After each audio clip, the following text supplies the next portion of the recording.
Good evening, everyone, and welcome to another episode of Boston Balling. I'm your host, Gabby Hurlbut. I hope everyone's having a good week.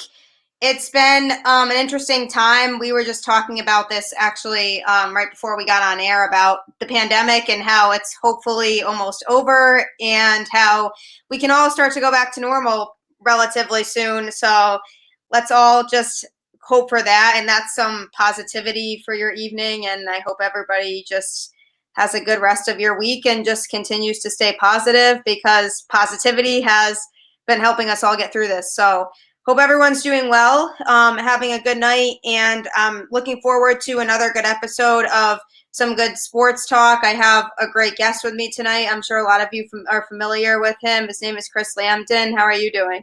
I'm doing great. Thank you so much for having me on, Gabby. Yeah, you're welcome. I'm excited to have you. I just want to start off by just having you talk to everybody about kind of, what you've been up to and how you kind of became a big sports fan. How I became a big sportsman. I mean, I grew up loving sports. I still remember during the '86 World Series, like crying. That's how much I love sports. Even back then, I have all the newspapers from that whole World Series run. I mean, that's how much I loved it. And, some kids fall asleep to like a fan or nothing. I used to fall asleep to Johnny Most on the radio, hearing his voice doing Celtics games. So that's where I grew up. That's where I grew up with. That was like my binky at night was Johnny Most. So that's how much I love Boston sports. Yeah, no, they're the best. I mean, growing up in the Boston area, I mean, I grew up in Connecticut. So in Connecticut, it's either you're a Boston fan or New York fan, and that's kind of what the divide is. And so I chose obviously the right side by choosing Boston sports. And my dad is a Yankees and Giants fan, and I grew up a Red Sox and Patriots fan, so I had a rivalry in my own house. But I'd like to think I chose the right way, and my cousins are big Boston fans, so at least I have them to root for my teams with. Oh, you did. You definitely chose the right way. Good job. Thank you. Yeah, I appreciate it. I definitely, Boston sports are the best, and the fan base is the best, and there's just so much to be excited about every year when it comes to our sports teams. Yeah, I mean, we're passionate. And even when you ask me, like, what's your favorite team? I always say my favorite team is the sport that's in season, because, like whenever sport's in season, like right now, the Celtics and Bruins are in season. I can't get enough of those. And then, obviously the Red Sox, we'll talk about that later, when they're in season. And then the Patriots, we've had a great run, but when they're in season, you love them as well. So we're spoiled up here with having four great, usually competitive sports teams. So it's a great place to grow up if you love sports. It is, for sure. Yeah, and I know, you grew up in Massachusetts and you were just around all of that all the time. So, and I would hear you talking about Boston sports on TV and everything. So I know that you're a really passionate fan.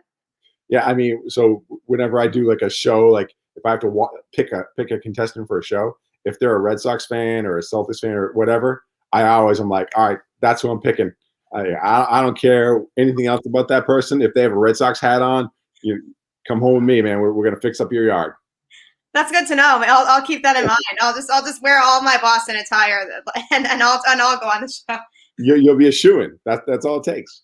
Exactly. Yeah. No, I definitely do appreciate you taking the time to come on the show. I know everyone's really excited to hear from you, and we definitely have a lot to talk about tonight. I do want to start with the Patriots though, because we just got off an interesting season, and as Patriots fans, it was definitely hard to watch them struggle like they did and not having Tom Brady and having to watch him go succeed somewhere else. So my first question before I really get into the Patriots is, what was your reaction to Brady winning the Super Bowl with another team? Because for me, I was cheering for him at that point, and I wanted to see him win his 7th ring, but it was also bittersweet because I was like, I wish that he had won his 7th ring with the Patriots. I mean, it was weird, right? Because when you were watching the game, I felt like I was watching like a pseudo Patriots game, because like the first 2 touchdowns are to Gronk. He throws another one to Antonio Brown, who was a Patriot. So the number of Patriots that were in the game were like, you felt like you were watching a weird Patriot game. But yeah, I was going for him. I wanted him to win, having that 7th title and just seeing him celebrate and loving it so much. And during the game, I was just as nervous as I was during a Patriots Super Bowl. Me too. I was pulling for him. So, Yeah. for people to say I didn't want him to win, I mean, come on now. You don't want Mahomes to win because then he's a step closer to beating Brady, and he beat Brady head-to-head in the Super Bowl. So if you're truly a Brady and a Patriots fan, you wanted Brady to win because you don't want the Chiefs to come close to the Patriots as far as that kind of franchise.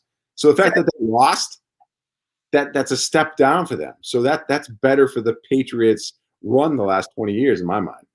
Yeah, exactly. And the whole dynasty talk that people were talking about with the Chiefs before that game, that's kind of put on hold for now anyway, at least because they just lost. So the whole thing about how Mahomes can catch Brady for titles, I mean, it's really hard, as we know, to win 7 Super Bowls. So now that Brady just beat him and won his 7th title, I mean, I really still think Mahomes is going to have a great career, but it's going to be hard to catch up to really what Brady did.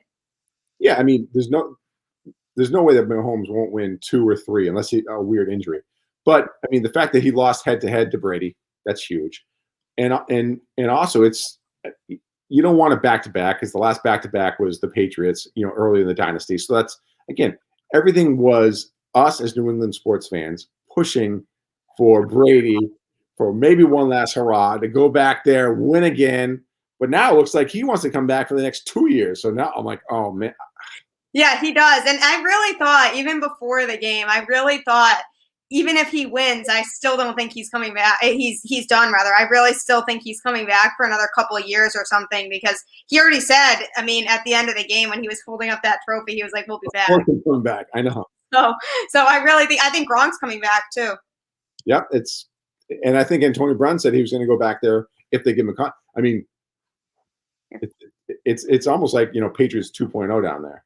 I know, which is sad. Yeah.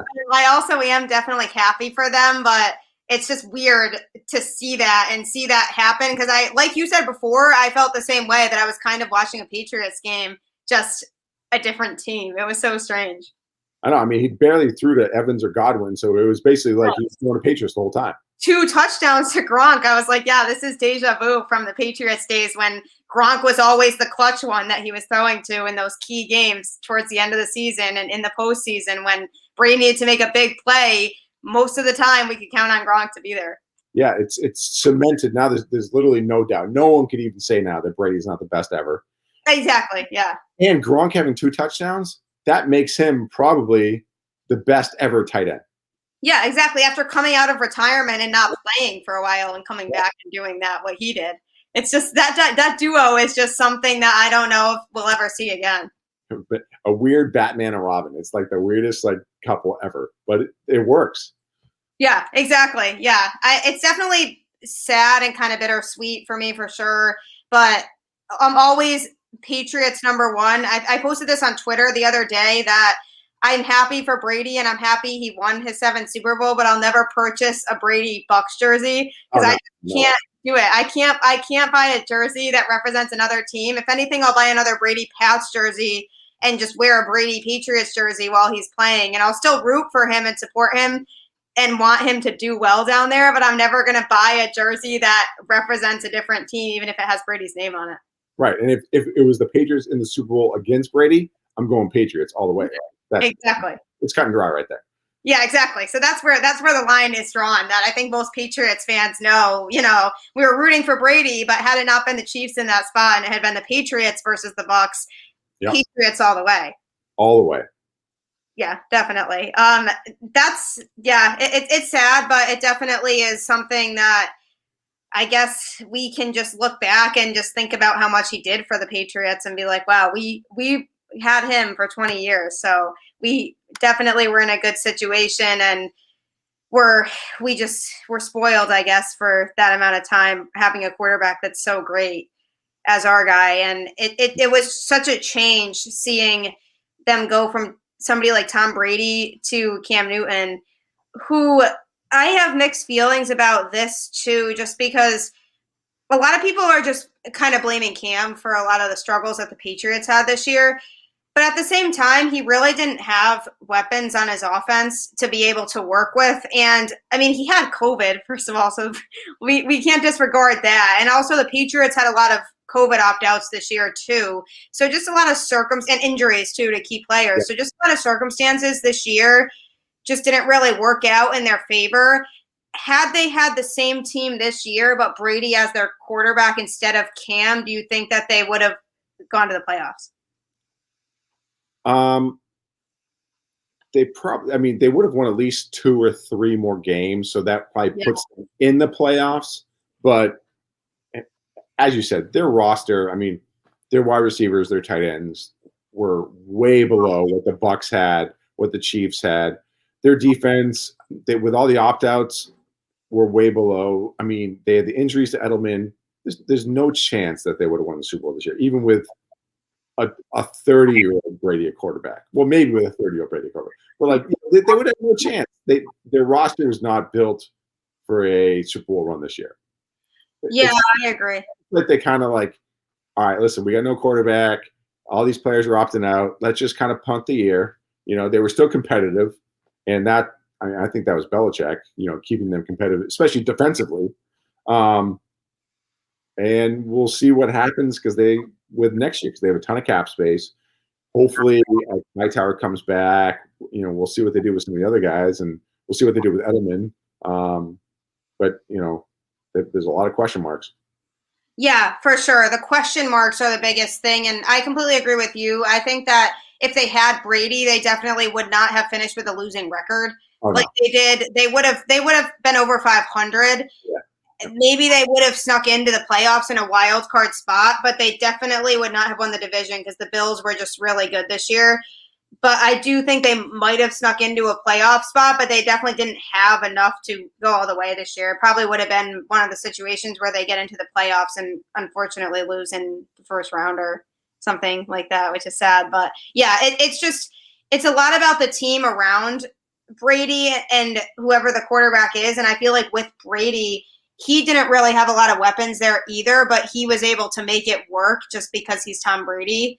And it was almost like they weren't really exposed for the weapons they didn't have when they did have Brady, because he always had somebody that he would key in on and target, and it wasn't as noticeable. But once Brady left, I feel like now this past season, more of the holes were noticed, and especially even with Gronk retiring and not being there anymore, the tight end position, there's a blatant hole there, and it just was noticeably different from when Brady was there. And I think that this offseason is going to be one of the most important off seasons for them in really a while. It's since Brady was there probably. And it's going to be really important to see what Belichick does during free agency and with his draft picks this year. Yeah. It's obviously the most important offseason in Belichick's whole tenure here. Yeah. Because even when he started, he had Bledsoe, who was a great quarterback. Exactly. And then he got lucky with Tom Brady. So now he needs obviously a good wide receiver, because who knows what's going to happen to Edelman. Yeah. They need linebacker help. They need some cornerbacks because they're not really sure what they're going to do with some of the cornerbacks back there. So they have a lot of questions, and obviously quarterback. There's so many different options they can go at quarterback. Someone said today, Deshaun Watson might come to the Patriots. I'm like, listen, would I like it? Yes. The chances are what? 1% of 1%. There's barely any chance that Watson's going to get traded here. Yeah, I don't think that's going to happen. So we're looking at like Jimmy G or Fitzmagic or something along those lines. Maybe famous Jameis. People want him here. So we're not – I don't know what we're going to get. And that's like the biggest question mark, because you're not going to get good wide receivers to come here if they don't know who the quarterback is. So exactly, yeah. That's going to be like the first domino to fall, right? All right, who's going to be the quarterback? Then you can build the offense around him. And then as far as the draft goes, we can all say, all right, we want him to draft a linebacker. That would be great. He's probably going to trade that pick for like a first rounder next year, 2 second round, what he does every year, move back and get added picks. But, we definitely need some faster linebackers, because the reason why the Buccaneers won was their linebackers were all over the place. Yeah. They were like guarding Kelsey like no one has ever done all season. So we don't have a linebacker that can do that. We need speed back there. Yeah, and that was crazy to see that Bucs defense in that game. And that also just, I feel like, opened up a lot of doors for other teams, even in the AFC, now that they know that Kansas City can be stopped and it's possible to do that. Because for the longest time, it was like, can anybody really stop Kansas City? And now we've seen that happen. So now other teams, I feel like, picked up on that. And I think the Chiefs are going to have some more competition in the AFC now, but I really hope that Belichick was watching that game and taking some notes for his own defense. Yeah, just take Tyreek Timberlake out of the game, double team him, and then put a fast linebacker on Kelsey to shut him down. I mean, it's easier said than done, obviously, but they did a great job at it and pressure Mahomes. So the Patriots have a pretty decent defensive line. They have good cornerbacks, but you don't know what they're going to do with Gilmore. They're probably going to trade him. So trade him, get a second-round pick or whatever, and then start getting some good young talent and build up from there. I think is what the plan should be. And then they have what do they have, like $100 million in cap space or something ridiculous? Yeah, it's ridiculous how much cap space they have. So, I mean, they should be able to sign a whole bunch of guys. And, I mean, if we're not 9-7 next year or 10-6 and back in the playoff contention, something's wrong. But, yeah, that's a problem. But the problem now is that, the AFC East isn't a pushover anymore. The Bills are really good. The Dolphins have a great defense, a good coach, and the Jets. Yeah, who just hired a good coach, but they have a lot of work to do still. They do. They do. So I am worried a lot actually about the Bills and the Dolphins, kind of over the next couple of years, because with the way that Josh Allen and the Bills played this year, that they had an incredible year, and I know that they ran into Kansas City in the playoffs, but that's a team. I have friends that are Bills fans, and I told them, your season is nothing to be ashamed of. This is going to be a team that's going to be hard to contend with over the next few years, and being in the same division as them does not excite me at all, actually. Me either, because typically you'd be like, oh yeah, Bills, Dolphins, Jets, 6-0, no problem every year. Oh yeah, yeah. All right, you go 3-3, it's probably pretty good. Yeah, exactly. It's just the division's getting more competitive. And I guess for me, the question becomes how Belichick wants to go about it. And some people are saying they should draft a quarterback with that 15 pick in the draft.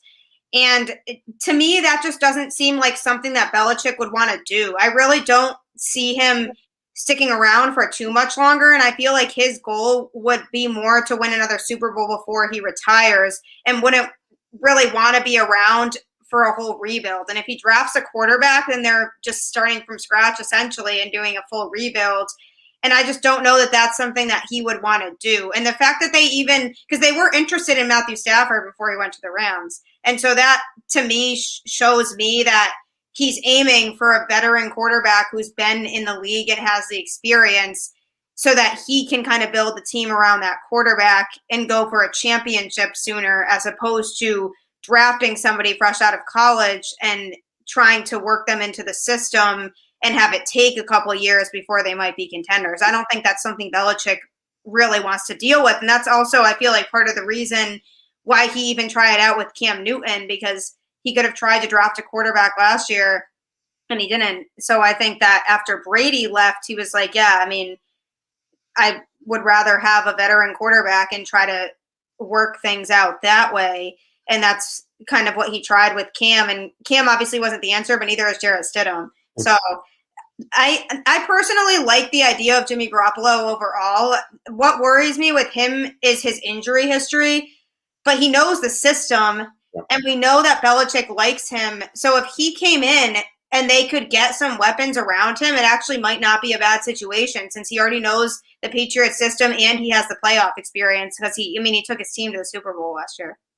Yeah, like you said, at the 15th pick, you're getting the 5th or 6th or 7th best. I mean, the mock drafts show that the top 5 quarterbacks are going way before our pick. Exactly. So, yeah. Unless you're going to trade up, or you think that the 8th best quarterback drafted is the one that we want. But again, that's not what Belichick is going to do. He'll want a veteran quarterback. I think that there's so many moving parts in with all the starters right now. The Colts need a quarterback. You don't know what's going to happen with Deshaun. The 49ers, who knows what they're going to do there. Aaron Rodgers said he might want to opt out. Seattle is a mess right now. He just said that he might want to leave. So, yeah, that's crazy to me too. I saw the Russell Wilson stuff, and I was like, I never thought that he would be one of the quarterbacks. That's a question mark this offseason. So who knows what's going to happen? The Saints need a quarterback. There's so many moving parts in the quarterback thing. What probably will happen is it'll all shake out. There'll be like 3 left, and then Belichick can be like, "I want you for a 1-year, $5 million deal or something cheap," and then get a whole bunch of $5 to $10 million guys on offense and defense with all this extra money and supplement the team. That's probably what's going to happen. Yeah, and with the amount of quarterbacks this year that could be available, it honestly is not a bad selection overall. I did read something about how the Saints are looking at Jameis Winston to be their starter, which doesn't surprise me. I kind of figure that would be the case. It is going to be weird not having Drew Brees in the league anymore. It is. I like it. But even Aaron Rodgers, who I really don't think at the end of the day he's going to leave, but after that NFC Championship, he said his future was unknown too. But I just don't see him leaving Green Bay with what he has over there. And I feel like for him, that comment that he made was more out of frustration with everything that happened that year and them drafting a quarterback when they could have drafted him another weapon to get them kind of over the hump and into the Super Bowl. And I think that was just kind of end of game frustration and them failing to go to the Super Bowl again. And so I don't really see him leaving. There were rumors going around about him going to the Patriots because he likes Bill Belichick as a coach. But I just don't see him anywhere other than Green Bay. Yeah. Yeah, because, I mean, they do have a good quarterback that they drafted, 2 years ago? Yeah. And Green Bay has that weird track record of they let Favre go, and Favre still had some juice in the tank. They let him go a couple years too early, which is probably better because they had Aaron Rodgers. So are they going to do the same thing and get rid of Rodgers because they think that Love is the way to go? The answer, yeah. I know. That'd be interesting. If they decide to let him go, if he decided to go to the Patriots, I mean, that would be kind of strange. But we know that he likes Bill as a quarterback, and we know that he is a good quarterback. But again, he needs weapons if he's going to go there. And no quarterback is going to be thrilled about coming to the Patriots if they don't have anybody to work with. Their offense is terrible. I mean, I know. It's got to be one of the 5 worst offensive weapons in all of football. I had higher hopes for N'Keal Harry, too. He's really underperforming. And when they drafted him, I mean, he was so good in college. And when they drafted him, I really thought that he was going to be better. But he's just not really showing that he fits in with this team. And I don't really see him as a long-term option. I mean, I keep trying to hold out hope that he's going to show improvement and show that he can actually be reliable, but he hasn't shown that yet. And it's like, how much longer can you really hold out? I mean, he's so big and strong, and he's great at those jump balls. He's almost, and I heard someone say this, they should convert him to a tight end because he's so big. Actually, it's not a bad idea. He'd be a great blocking tight end, and then, he'd get, slower linebackers on him. He might be a better tight end than an actual wide receiver. Yeah, I actually like that idea. That might not be bad because, I mean, as a receiver, he's just not really cutting it here. And either they trade him and maybe try to get some draft picks or something for him. Yeah. But, yeah, I mean, out of all of the quarterbacks that are kind of available right now or that will probably be available, I think I like Jimmy Garoppolo the most out of all of those quarterbacks just because of everything in the situation and the fact that he knows the Patriots organization already. But I just don't. Obviously, his injury history is a gamble. Some people are saying Carson Wentz, but he hasn't proven to me that he can be reliable in any way, shape, or form when it comes to games that he needs to be clutch and play good games. Because when they won the Super Bowl, that was because of Nick Foles. He's the one that got them there. And Carson Wentz, to me, based on what I've seen from him, especially in postseason games or just with how much he's been injured, I just don't like the idea of him either. Yeah, and they're asking a lot for him. They're asking for the first and a first and the second. And for someone who was not good the last 2 years and has a huge price tag, that's the biggest thing, is like his contract is gigantic. So you don't want to give him, I mean, with the track record, no, you don't want to gamble that much on him. You'd rather gamble on somebody who has a huge upside, low cost. Garoppolo's got a low cost. You know who he is. He's been in the building for years. So, that's probably the logical choice, and that's probably what's going to happen. Our best case scenario is that the 49ers sign some other quarterback and then either release him or trade him for a 4th, 5th, 6th, whatever it is, something low draft pick. So we get him, even more inexpensively. Yeah, I would like that, actually. If you don't have to give up a lot for somebody like him, and I think he could set this team up for success if they get him the weapons because he has the playoff experience. So I think there's a lot that Belichick can do this offseason, and it's going to be very, very interesting to watch what he does as it gets closer and closer to free agency starting too, and just seeing what he decides to do, because this is a very important offseason. And come the beginning of next season, I really hope I'm confident in what he's put together. Yeah, a lot of it'll be. Football offseason is always so much fun. You get the draft, you get the free agents.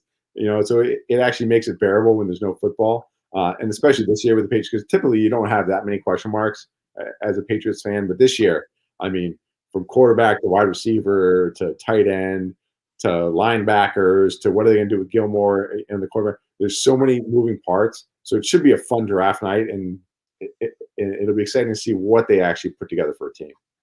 Yeah, I agree. I'm really excited about it, and I'm gonna miss football. I always miss it when it's not here, but it'll be a good off season for sure. And like you said, it makes it more entertaining when there's not football to have such a fun off season compared to other sports like baseball, where the off season's slower usually. So I think that we can at least be excited about seeing what this team does to formulate some sort of competitiveness going into next season. But speaking of baseball, the Red Sox have been a little bit loud lately. First of all, probably some sad Red Sox news lately was Dustin Pedroia officially retiring from baseball, which the poor guy never really got over his injury from 2017. And you have to feel for him because he meant so much to the Red Sox organization, and he's done a lot for us, and he's going to be one of those players that I'm just never going to forget. And the fact that he played his entire career with the Red Sox, I feel like now that's really rare where you see players that play their entire career somewhere. So what was your reaction to that and just his impact on the Red Sox? I loved watching Dustin Pedro play. He was just he was hustle all the time. He was a character, calling himself Laser Show. And I think why people like him a lot is that he's like Rudy. He was 5 foot nothing, 100 nothing pounds, but he was out there winning MVPs, going to All-Star games, playing way above his size and stature, and leading us to World Series. He just was, everything you want in a player. Just tough, played every game, always had a smile. I was lucky enough to meet him one time, and I remember walking up to him, and I'm like, oh my God, put my arm around him. He was like a little brother. He was so small, but he was a character. He made me laugh the whole time, and he was just a funny guy. And just I would always remember at press conferences like Terry Francona being, "Hey, Petey, get over there." Hey, Petey won the game for us. Just calling him Petey all the time. It was just the two of them just had a great dynamic, and for over a decade, Dustin was the heart and soul of the franchise. Ortiz was the face of the franchise, but Pedroia was the heart and soul of it. He really was. So he'll be missed.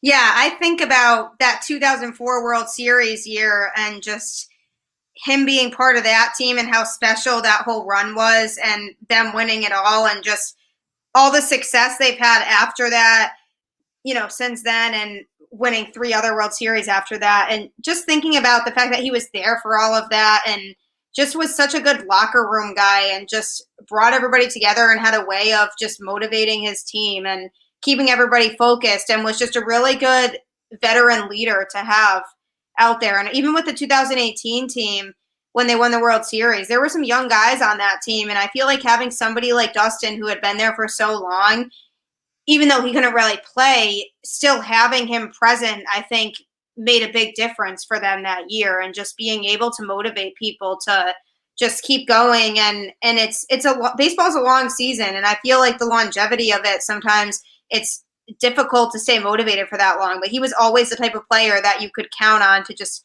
motivate his team and just make sure everybody was staying on track and keeping their eye on the goal. And it was cool to see him year after year be that guy that the players would look up to as kind of that leader for the team. Yeah, you're right. I mean, the baseball season is a grind, 162 games. It's a long season. And every game that he played, he was dirty and, bleeding sometimes. And he always led by example. He was out there hustling constantly, would always run in, run out.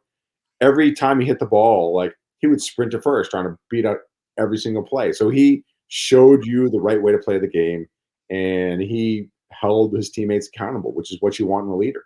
Exactly. Yeah, for sure. He's definitely going to be missed. It's not going to be the same without him. I know it hurt a little bit, but I knew his time was coming with the injury. It just unfortunately was just, he was never able to really recover from that. So he'll be missed as one of those players that we'll look back on and be like, yeah, he's a Red Sox legend. He's never going to be forgotten. But the team has had a lot of turnover, really, even since they won the World Series to now. You look at the team that won the World Series in 2018, and I saw this stat today that there's only 9 players on the team now that were on that World Series roster. And it's really sad to look at, especially things like their outfield, where you had 2 Gold Glovers in that outfield and one that almost won a Gold Glove too, and now none of them are there anymore.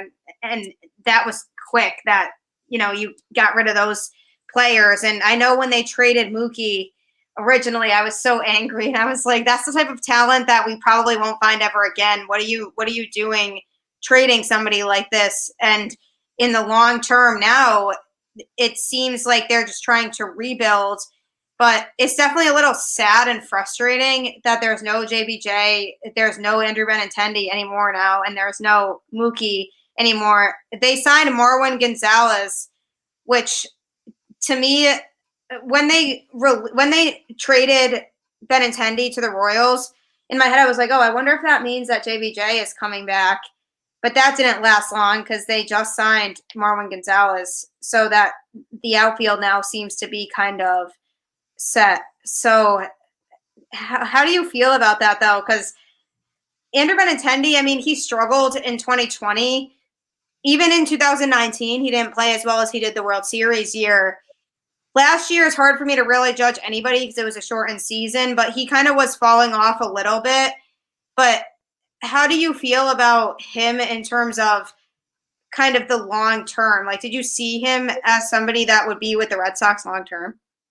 Yeah, well, I mean, he's young, so we traded a young player, and he came off like you said, a year and a half of bad baseball. But it seemed like he got too into weights, got really big. The years that he was good, he looked like Ted Williams, skinny, fast, agile. And then all of a sudden he found creatine or something and protein powder and started getting beach muscles, and then was off his game, lost his swing, and now the Red Sox traded him at 25 cents on the dollar, paid a quarter of his salary or half his salary for the season. Got some players to be named later. They got that Frenchy guy who he's got a good upside, but still outfielder. Yeah. So you gave up on a guy, I think, a little too early. There's still 2 years left in his contract, I think. Yeah. Wait for this season, see if he has a bounce back year. If you want to get rid of him after this year, fine, trade him. But his salary's not that big. I don't understand what we're doing. We're not like the Kansas City Royals where we don't have enough money to pay for these guys. Yeah. You just have to use your money better. We're still paying David Price this year. We're paying guys that aren't even on the team. We might be still paying Panda this year. I don't even know. That was a terrible contract. Yeah, I know. That was terrible. I try to forget about it, but I can't. So instead of trading guys that, we need to trade Benintendi, open up $2 million in salary or something ridiculous, keep him. He might have a good year this year. Watch, for the Royals, he'll probably hit 300, have 15 home runs, whole bunch of RBIs, and he'll he'll have a great year for the Royals. Oh yeah, he will for sure. Yeah, I know. It's sad, and to me, I'm just like, what are you exactly trying to do? Are you just focusing on a rebuild and feeling like you can't be in contention? Because the offense was good last year. I mean, they put up some good offensive numbers last year. It was just the pitching that was so bad, so people kind of forgot about the offense. But the offense is still in relatively like good shape. They have, I mean, I love Xander Bogaerts. I'm a big fan of him, and they still have JD Martinez and Rafael Devers. I mean, he's going to have a great career too. And the lineup overall looks okay, but people just forgot how good the lineup was last year because of the embarrassment that was the pitching. That's true. And now that we have a whole new outfield this year, the pitching should be better this year. Obviously, a lot depends on how Sale does, if Avaldi can pitch an entire year. So the pitching is still a little bit questionable, but way better than last year. But that's not saying much because you and I could have been the fourth and fifth starters last year. I think I could have done it. Yeah, right? They could have thrown anybody in. Yeah. I mean, it's always a risk with somebody like Sale in the situation that he's in and coming off of Tommy John and everything. That's going to be obviously questionable because you don't know if a pitcher is really ever going to be able to come back to full form like they were after that. And I really hope that he does, because the Chris Sale that we know, that's stellar, that's the Sale that we need. But it's a gamble because we don't know with his situation how he's going to be. Nathan Avaldi is somebody that I've always been pretty high on overall, especially in the postseason, but he's so inconsistent that it's hard to really come out there day to day and watch a game and feel fully confident with him on the mound, because you don't know what kind of game he's going to have, because he has some really, really bad starts, or he'll be lights out the next time that he pitches. So he, to me, is somebody that I think there's a little concern there too. Garrett Richards is a question mark also. I mean, they signed him recently, and he's somebody that when he stays healthy, he's good, but that's always the key, is if he stays healthy, because he's had some injuries in his day too. Tanner Houck was pretty good last year, but he didn't pitch a lot, so it's hard to really, it's just too small of a sample size right now to really say how he's going to be. So the whole rotation is still a question mark, but I do agree with you that it's in a lot better shape than it was last year. And Erod too, he's another question mark. And when he's good, he's really, really good, but we don't know if we're going to get that Erod either. So I think there's a lot of question marks still in the rotation. And on paper, it looks like a pretty good rotation, but there's just a lot of factors in that we don't know how they're going to be. Yeah, the team has a high upside. If everything comes together, if Erod comes back, if Avaldi pitches well and more consistently, if Sale comes back strong, like if all those players come back and play to their full potential, we should be in the playoffs. Oh, I agree. But Toronto's lineup is killer.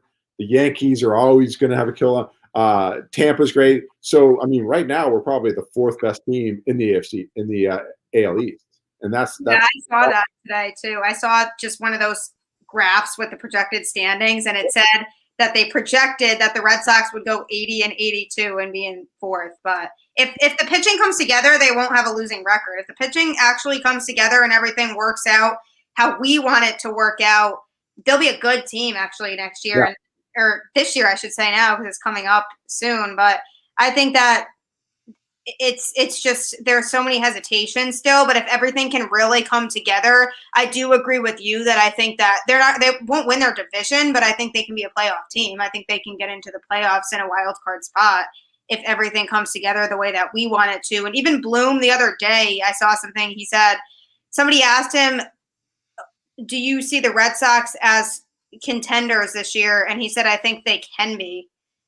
So to me, I don't know if he's focusing more on being contenders now or the rebuild, and it almost seems like a mix of both. Because even if they are better than people think they're going to be this year, they are kind of set up for a good rebuild going forward, because they've gotten some good prospects out of these trades. And so they're going to be, even if they're not contenders this year, they're going to be good the next few years with everybody that they have coming up. But some of these moves, I just don't know. With Benintendi especially, it's just like this. We had such a good outfield before, and now Bloom comes in and gets rid of everybody. So it's just depressing to me. I agree. I mean, next year going into the year, not seeing Benintendi, Betts, or JBJ in the outfield, none of them. Yeah. It's going to be weird. And as silly as their dance was and all that, it was just the camaraderie out there, and how big and spacious Fenway Park is with all those angles. It takes years to get to know all those nooks and crannies, and those three knew it really well. So you put those three new guys out there, and it's going to take a while for them to figure out everything in that outfield. So it'll be weird. Yeah, and I'm excited to have Alex Cora back, but also it's such a new team now. It's such a different team from when he was there before that he took to the World Series.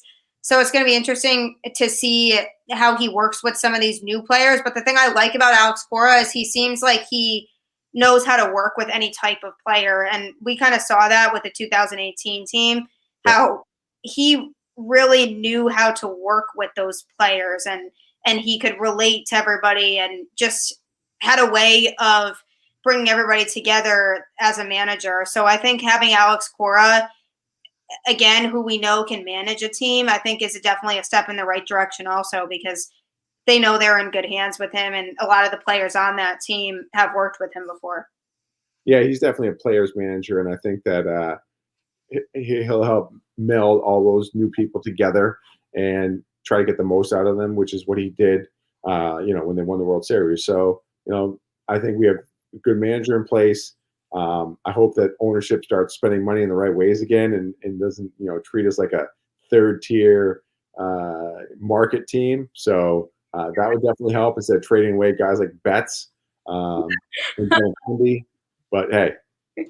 Yeah, no, I agree. I mean, baseball's my favorite sport. It's always been my favorite sport, and it was disappointing not being able to go to games last year. So I'm just hoping that I'm able to go to some games and attend. Yeah, and the season might be delayed to start until May, I think I saw, or April.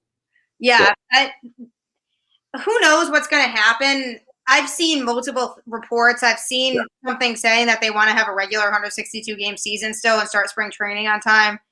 But who knows what's really going to happen, because I know the league and the players union are still in disagreement. So I hope that it's a regular length season. I didn't really like 60 games. It just wasn't enough games for baseball. And it's in that type of season, you go in a slump and you're pretty much done. Whereas in a regular length baseball season, every team's going to struggle and go through a period where they're losing some games. Because again, you can't play that good of baseball for a whole 162 games. So you're going to go through periods where you're struggling. But in a regular length baseball season, it's long enough where you can make up for that later on. And if you have, a period of time where you lose 8 games in a row or something like that, you can make up for that because the season's long enough. But in the 60-game season, it was just you lose a few games and yeah, exactly. The chances of you coming back are just not great. Yeah, it'll be exciting to see what happens this year. Yeah, me too. I'm hoping though that the Red Sox can at least be decent, because there's too many Yankees fans that I've seen on social media just bashing the 2021 Red Sox. So I kind of want to prove some of those people wrong. It might be like Major League. We might come out of nowhere and win the whole thing. Maybe. Yeah, exactly. I know. I mean, they were underdogs in 2004, so it's possible. But it is. I like nothing better than beating the Yankees, so that's a good thing.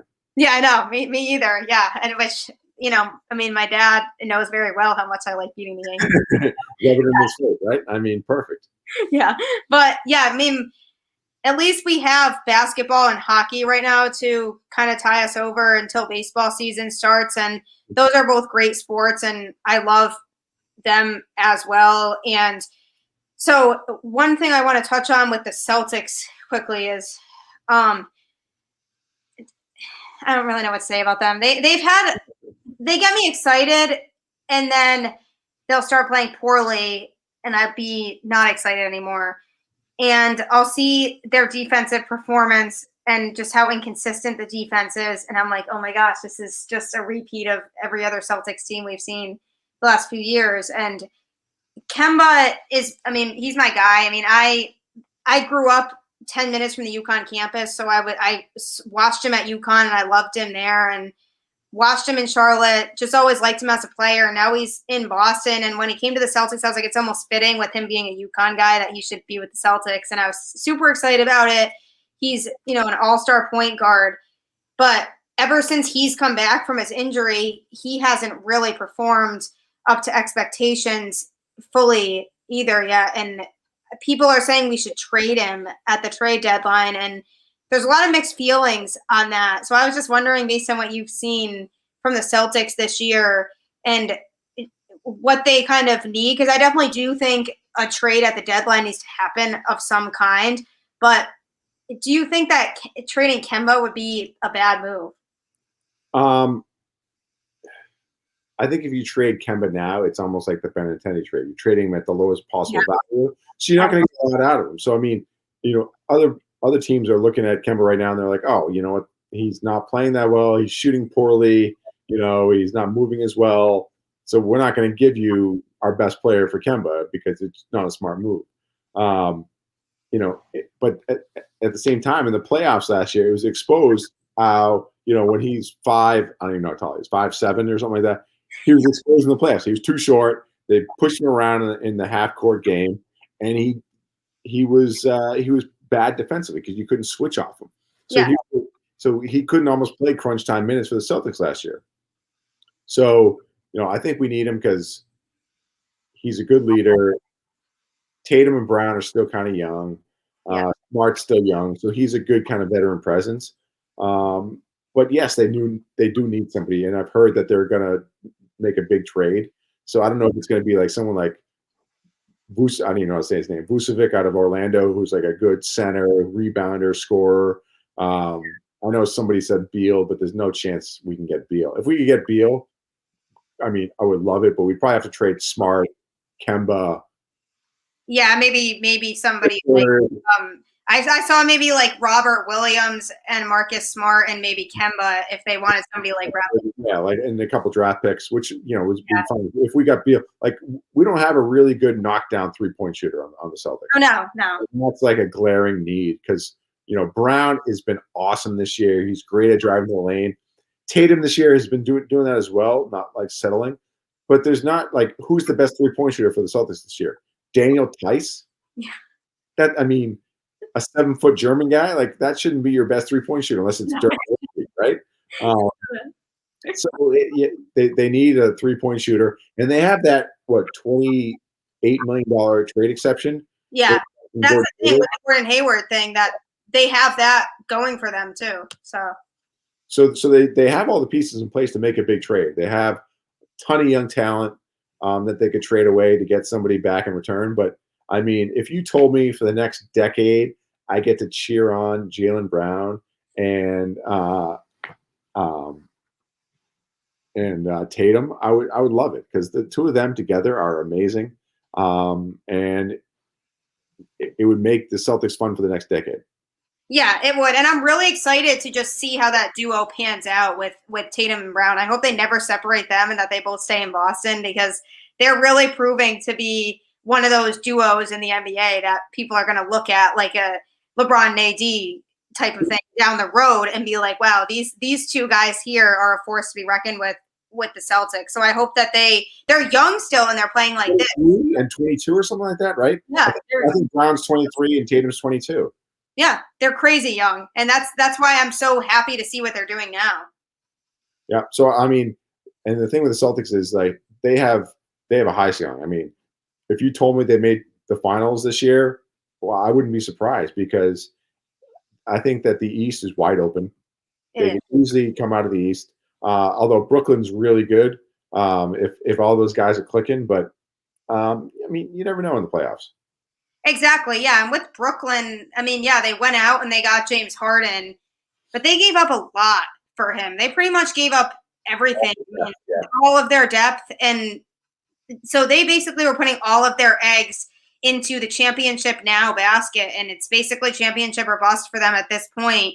And if they don't win in the next couple of years, then that's going to be a problem for them. And we've seen them do this before when they made that trade with the Celtics and it didn't work out in Brooklyn's favor. And it fell off of the Celtics. Yeah, exactly. And so the thing about Brooklyn, I just feel like with that combination that they have over there, something's going to go wrong. But between now and when the postseason starts, and on paper, it's like, yeah, you have that quote unquote big three over there, but they all have such big personalities that it's just, I just don't know that I could see that really working in the playoffs. So I'm worried about Brooklyn, and I will be worried about Brooklyn, but at the same time, I wouldn't really be surprised if something negative happens there and it just blows up in their face. And this whole situation with that big three and KD and Kyrie and James Harden, something just doesn't work there. But there's other teams in the East that are playing well. I mean, Philly's playing really well, and Milwaukee's going to be Milwaukee, and there's a lot of teams in the East, and like you said, it is wide open right now. So the Celtics have a lot of work to do if they want to get back there. And somebody brought up the point about Brad Stevens, how they feel like the way that Brad Stevens coaches is obviously was working for the Celtics for a while, but might not be the best situation for them anymore, and how they might need to change with their coaching. I don't agree with that, because the way that he coaches, everybody on the team seems to be able to work with that and adapt to his coaching style. And everybody thought they would be missing a big hole when Gordon Hayward left, but I haven't really noticed that he's gone, to be honest, because they've had people that have stepped up in his place. But I just feel like if they switch coaches now, that's going to make everything worse. I love Brad Stevens. I think that he's a great coach. Yeah. And, you got to ask yourself, all right, if you get rid of Brad Stevens, who's going to come in and take over? There's no coaches out there that'll take over. And he's young, he's energetic. I like what he does with the team. He over rotates the team during the season to give everybody experience and time and get everybody in the flow of the game. And then during the playoffs, he brings it down. But if anyone gets in foul trouble, then somebody can jump off the bench and has been there before and knows how to close out a game and fill in the spot. So, I think I like the way that he manages the team. It's a really, really young team. And I think that he should stay here just as long as Brown and Tatum stays here. Yeah, I think so too. I think they're on the right track, but once again, it's just every year they just get so close and then they just don't go all the way because there's something missing. And defensively, they still need to play better. And there's just some question marks that I think could be fixed with a trade before the deadline. It just depends on what they'd have to give up. And I almost wonder if maybe they would consider trading Tristan Thompson, because it almost seems like they have one too many centers. And Tice is really proving to kind of be the better reliable center because he's more versatile on both sides of the ball from what I've seen than Tristan Thompson. And when they got Tristan Thompson, I was actually really excited about it because I was like, oh, this is great. He's going to be the starting center. He's going to be reliable. And lately he's been starting to kind of show some more of the Tristan Thompson we've seen in the past. But overall, it almost seems like there's just one too many centers on this team. Yeah. Tristan Thompson, it's weird. He hasn't played much the last few games. Yeah. When he first was signed with the Celtics, I was like, oh, great. He's a good rebounder. Gives a little edge to the team. I think he'll help us in the playoffs. But so far, he is, Tice is playing way better than him. I mean, Time Lord, Robert Williams has been playing really well too when he's in the game. And he's young, energetic, can jump through the roof. I mean, those two are almost like a younger, better version of Tristan Thompson. So I feel like he's almost expendable. They got him just in case Robert Williams didn't pan out. But if they do trade, I feel like they could trade one of those two and be fine with it. Get rid of them. You're right. They don't need both of them. And Tristan hasn't played as well as I would hoped he would. Yeah, I think so too. I think they'd be still in good shape if they trade one of them and just maybe get other people that could get them over that hump, because they'll be a playoff team for sure. And we know this, but they're always a playoff team that doesn't have enough to get all the way. And they're always missing something, whatever that something is. Yeah. Well, the two offseason, signings, Tristan Thompson and Teague, or Yeah. T, whatever, they've both been busts. Like both of them have not played well. And if he really has not been good. No, if you get rid of both of them and replace them with something a little bit better, that would be big. Because right now, I think one of the problems with Kemba is that there's no backup point guard that can come in the game and help out, especially with Smart out. Like when Smart's not there, there's no other ball handler except for like Tatum or Pritchard. And Pritchard is, a senior in college right now, basically. Like he shouldn't be, bringing the ball up and playing all this time for a championship contender. Exactly. Yeah, I do like P.M. Pritchard though. I liked him when he was in college, and how and just the way that he played, and I do like him now. And he did step up majorly when Kemba was out. So that's a good sign too. But yeah, you're right. There's not really a reliable backup point guard to throw in there after Kemba, and that's where the depth thing comes in too. That other teams seem to have other players that they can go to that the Celtics kind of lack. Yeah, Danny Ainge needs to make up for his bad signings in the offseason.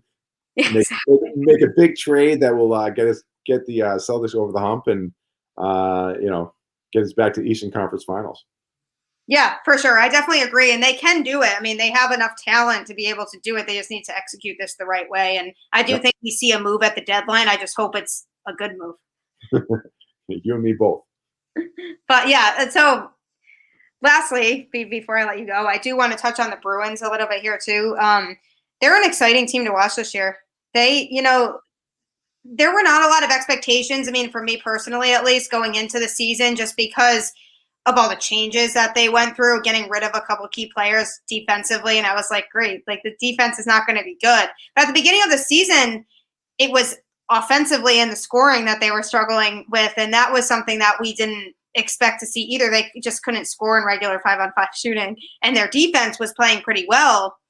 Now everybody's kind of, returning Pastas back and everything. And they seem to just be playing really good hockey. And it's exciting to watch because they play good teams and they win these games. And when you think they're going to lose games, like when they go down 3-0 to teams like Washington, and you think that the game's over, they manage to rally back and they're winning these games. So what's kind of your thought just about the season so far and just what you hope to see from them going forward? I mean, they're playing way better than I expected. Yeah. Coming into the season, losing Big Z, sad. It was so sad because I loved it. He's such a great leader. He definitely lost a step, on defense. But I still thought it'd be big skates to fill, so to speak. But McAvoy has played lights out. Dude's been amazing. You never know how much Bergeron's going to have in the tank, but he's been playing really well. Marchand is an all-star. I mean, playing great.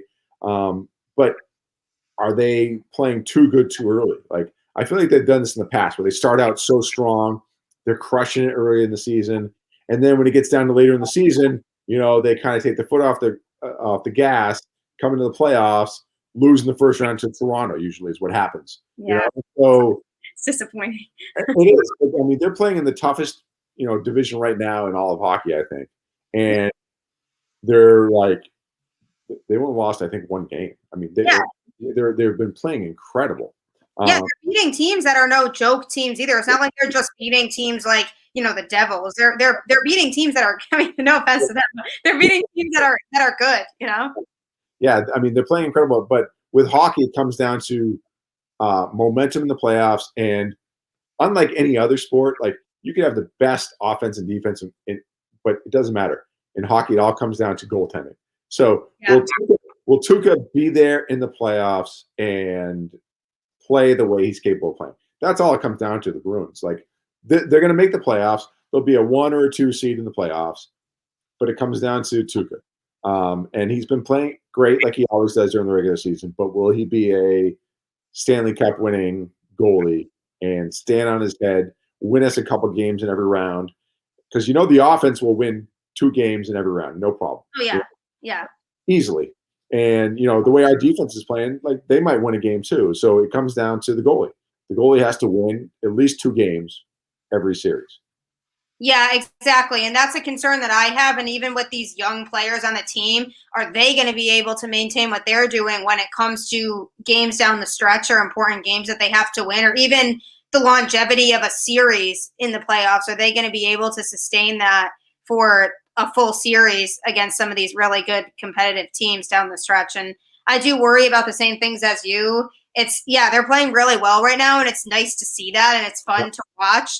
But is that going to affect them down the line where they kind of fall apart when they need to be winning games? And right now, I mean, yeah, it's great that they're winning these games, but at the end of the day, these are the games that aren't going to matter when it comes down to later on, and it's getting closer and closer a couple months from now to postseason time. And when they really need to start winning games, are they going to be able to sustain that? And, we've seen this before, and it just seems like it's a pattern, but I think that they're exceeding my expectations so far, just considering the amount of question marks and holes that were there when the season started, that I'm excited to see where the rest of the season goes. And I mean, you're right. This whole new format with the divisions is interesting, and I kind of like it. It's also a bummer that they don't get to play any of the Canadian teams, but I kind of like it because that competitiveness of the teams that they're playing. I mean, they're in a great division with a lot of talented teams. So I think that's going to make it a really fun rest of the season for them, but it's not going to be easy to maintain the level of play that they're playing right now. Yeah, but I think it's going to also help in the playoffs because they're playing in such high competition that when it gets to the playoffs and everyone elevates the competition, they're playing like that all season. And typically I'd say, all right, well, they lost Charo, who was, wore the C for the last, decade plus. That's going to really affect them. But then, when someone like Bergeron steps in, takes that C on his jersey, he's been there so much in the past. I feel like he is that leader that you want and need in the playoffs to make sure that everyone stands in line, knows how to approach every single playoff game. So with him and Marchand, Marchand giving you the energy, I like their chances, and we'll take it from there. But again, all comes down to Tuukka. It's all about Tuukka.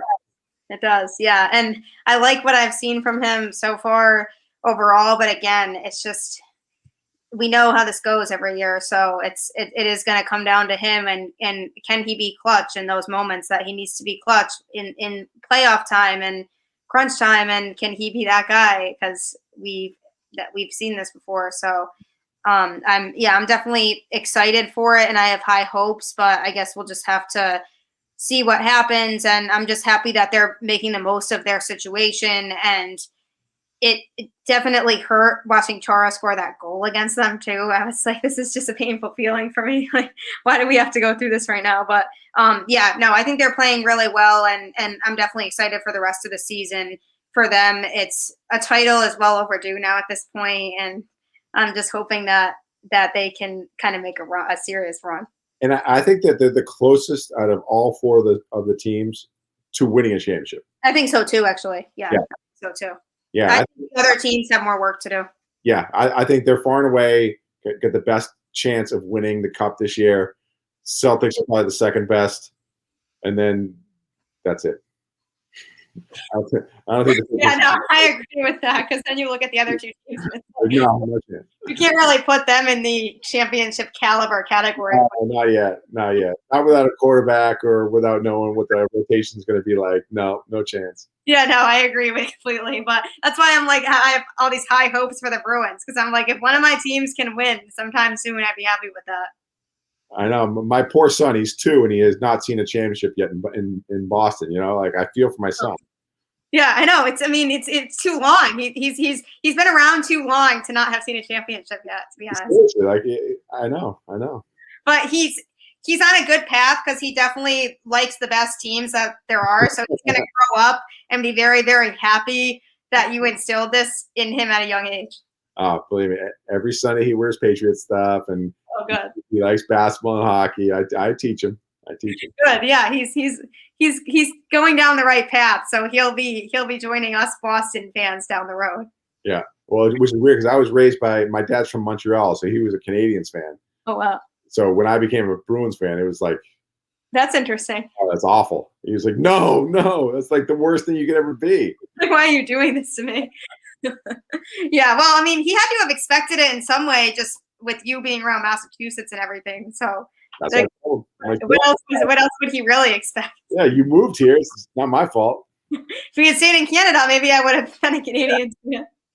Yeah, that's funny. Yeah, I love the rivalry. So, I mean, my dad and I have fun with watching our sports teams. So, well, more fun for me, but yeah, no, it's fun, and I'm glad your son is on the right path. But I do appreciate you coming on the show, and I know that everybody's definitely really excited to have you on, and I hope everybody has a good rest of the week. You all know where to find Boston Balling. It's on all podcast streaming platforms. It's on all social media, and I look forward to talking to you all next time, and hope you have a good rest of your night.